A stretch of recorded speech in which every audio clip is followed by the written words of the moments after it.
Carlos Correa, what an offseason this guy has had. We thought he was signing with the Giants on a 13-year, $350 million contract.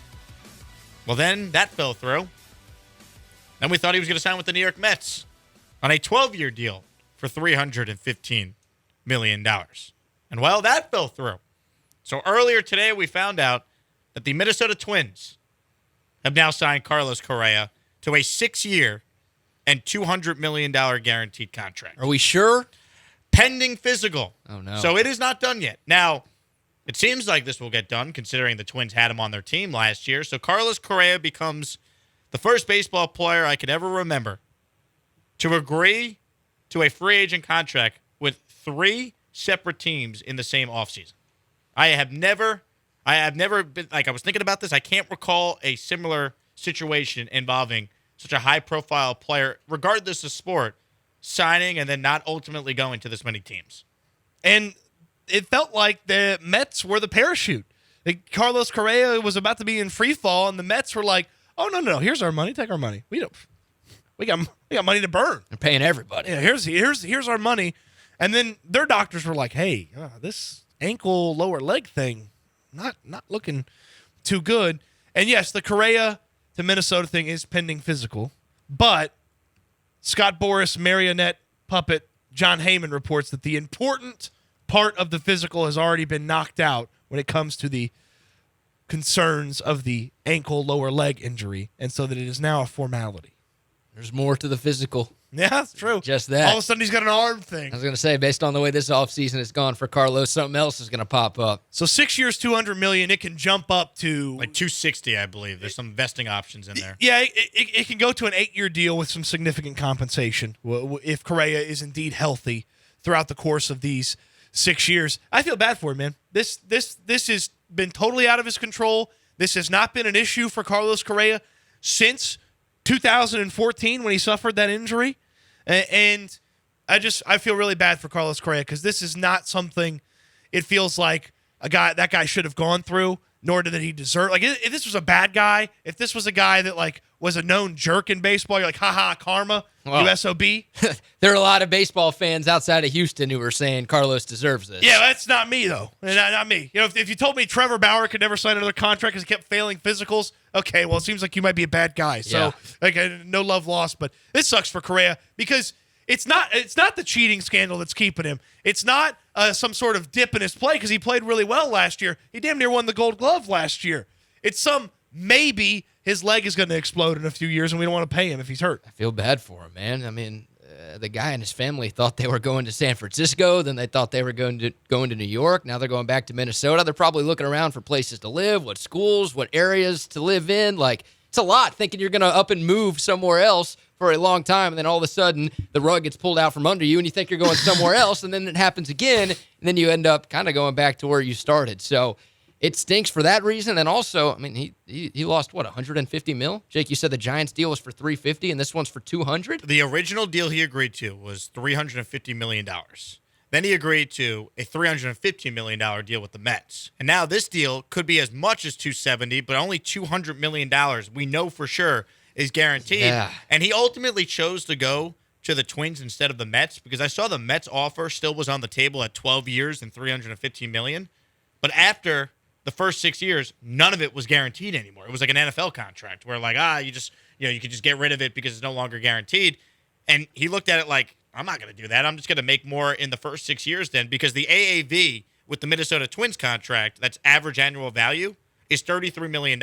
If he had agreed to the revised Mets deal where only the first 6 years are guaranteed, he's only making $26 million per year in the first 6. So he took the guarantee of $33 million for the first 6, which comes out to obviously more than whatever the Mets AAV would be over 6 years. The guy lost $150 million in 1 month. Mm-hmm. I mean, look, he's still going to make a hell of a lot of money. He's already made a hell of a lot of money. He's going to end up with a lot of money, so I'm not necessarily saying you should feel horrible for Carlos Correa, but that's basically what happened. The guy lost $150 million in guaranteed money in the span of 1 month for something that was completely out of his control.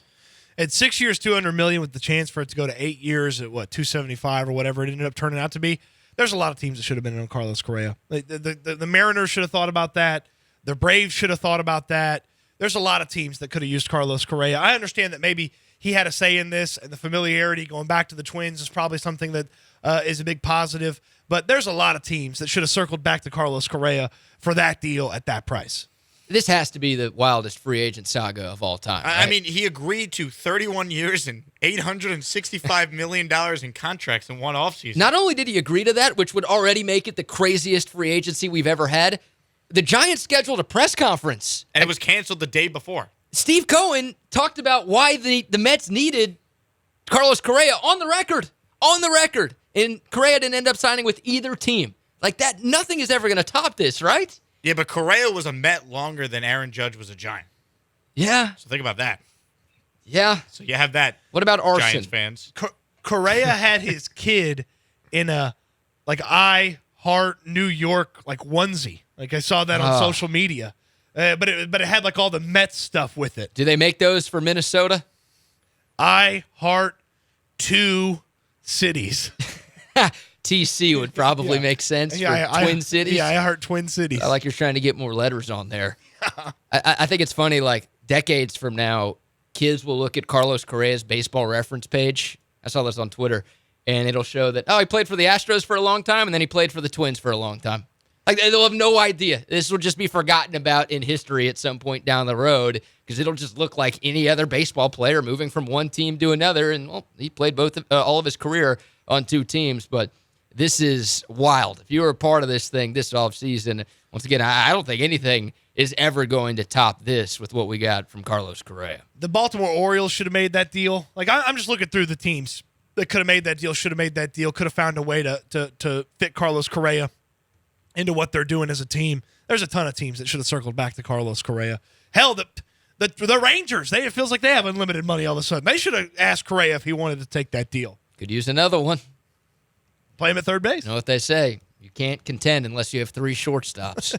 That's what they've been saying since the beginning of time. Yeah, the Braves was a team that we've talked about a lot on this show, right? They lose Dansby Swanson in free agency. You still expect them to try to compete in the National League. They still have a really, really good roster.